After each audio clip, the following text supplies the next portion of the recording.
शादी विवाह सीज़न चल रहा है और बारात जाती है, बारात आती है। लोग बारात में जाते हैं, बाराती हो या घराती हो। हाँ, दुल्हन के साथ कुछ उनकी सहेली, कुछ बहन, कुछ रिलेटिव जो भी हो, कुंवारी लड़कियाँ आती हैं, जयमाल स्टेज पे आती है।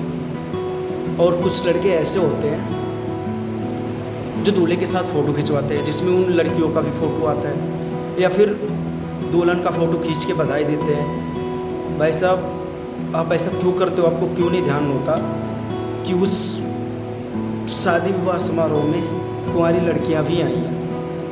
कुंवारी लड़कियों के साथ का फ़ोटो तुम अपलोड करते हो सोशल मीडिया पे, लोगों के पास जाता है। इससे पता है कितना बड़ा हानि होती है, कितनी बड़ी बेइज्जती होती है। खैर छोड़ो, हम भी बहुत ज़्यादा इज्जतदार नहीं, हम भी बहुत ज़्यादा समझदार नहीं है, हमारे पास भी बहुत ज़्यादा दिमाग नहीं है।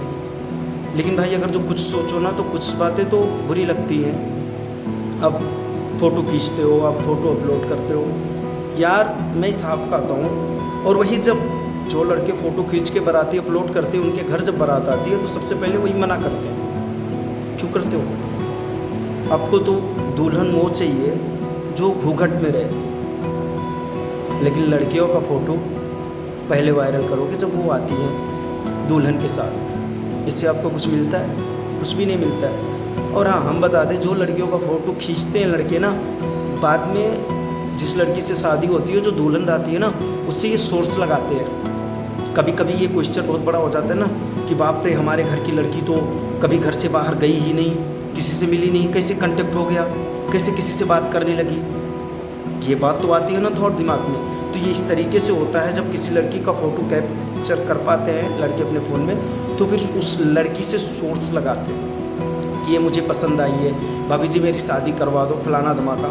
और उस लड़की को इतना फोर्स करते हैं, दूल्हे से भी करवाते हैं, और वो लड़की उन्हें फोर्स कर देती है, दोनों बात करना चालू कर लेते हैं। भाई अब कितने भी सिक्योरिटी में रखो ना लड़कियों को, लेकिन एक बार जब किसी लड़के से बात करना चालू कर देंगी ना, तो दुनिया की कोई ताकत नहीं है कि उन्हें उनसे अलग कर दे। अगर जो बात नहीं करना चाहेंगी तो कोई बात करवा नहीं सकता, अगर जो बात करना स्टार्ट कर दी तो दुनिया की कोई ताकत नहीं रोक सकती। इसलिए अपने घर की इज्जत हम क्यों कह रहे हैं? हम ये बात कह रहे हैं तो लोगों को, कुछ लोगों को ये भी लगेगा कि अरे लड़कियों को ऐसा वैसा मॉडल ज़माना है, मॉडर्न ज़माना वगैरह समथिंग सारी बात बोलेंगे। लेकिन इस मॉडर्न ज़माने में ये तो नहीं होना चाहिए ना कि जो हमारे घर की इज्जत है, जो हमारे घर की स्टेटस है, वो वैसे उसके साथ कोई भी खिलवाड़ कर ले। शादी का झांसा से शुरुआत होता है, और फिर एक लड़की की जो इज्जत होती है, एक लड़की की जो क्वालिटी होती है, सब कुछ ख़त्म हो जाता है। और आप लड़कियां उन दो कौड़ी के लड़कों के बातों में आ जाती हो, प्यार के जाल में फंसा लेते हैं। आपको अपनी स्टेटस नहीं पता है। जानकारी के लिए हम आपको बता दें कि आपकी कीमत, चाहे हमारी बहन हो, किसी की बहन हो, किसी की बेटी हो, किसी की महिला हो, कुछ भी हो, आपकी कीमत इतनी है कि अगर जो आपके नाम लेकर कोई हमें गाली दे दे, चाहे बहन की गाली, बेटी की गाली, माँ की गाली, दादी की गाली, नानी किसी का भी गाली दे दे, तो हम जान देने के लिए तैयार हो जाते, उसे मरने मारने पे तुलाते हैं। अगर जो आपको विश्वास नहीं है तो किसी भी थाने में जाकर देख लीजिए, सबसे ज़्यादा गाली गलौज पे मार झगड़े वाले लोग केस में बंद हैं, और सारे युवा हैं। हाथ जोड़ता हूँ मैं आप लड़कियों से, कुछ तो परवाह करो हमारी।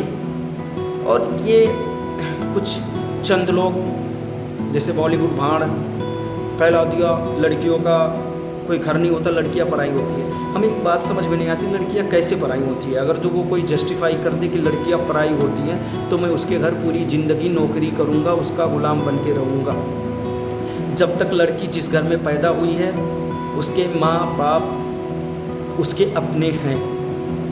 ये चीज़ हमारा कानून, हमारा संविधान भी लागू करता है। जब किसी लड़की का माँ बाप मर जाता है, अगर जो उसके भाई उसके शादी नहीं करते हैं, तो उस माँ बाप के ज़मीन जायदाद में लड़की का उतना ही हिस्सा होता है जितना एक लड़के का, एक बेटे का होता है। दूसरी बात, आप शादी करके जाती हो अपने ससुराल, वहाँ आपको माँ बाप मिलते हैं। वहाँ भी एग्जैक्ट आप ससुराल गई, आपका शादी होती, उस ज़मीन जायदाद के आधे हिस्सेदार आप हो गए। वहाँ भी माँ बाप कहने वाले सास ससुर आपको मिल गए। आप पराई कैसे हुई? आप अपने आप को पहचानती नहीं हो कभी। जिस दिन आप अपने आप को पहचान लोगी, उस दिन ये दो कौड़ी के लोग जो भोगते हैं ना, आपका कुछ नहीं कर पाएंगे।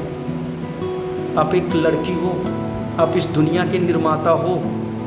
आपको गॉड ने, भगवान ने एक ऐसी गिफ्ट ऐसी नेचुरल, ऐसी प्राकृतिक चीज़ है जिससे दुनिया का निर्माण होता है, आप उसको समझो।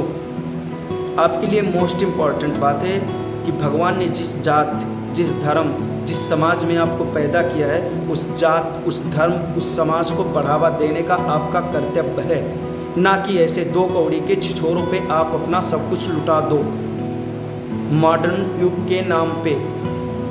समझे?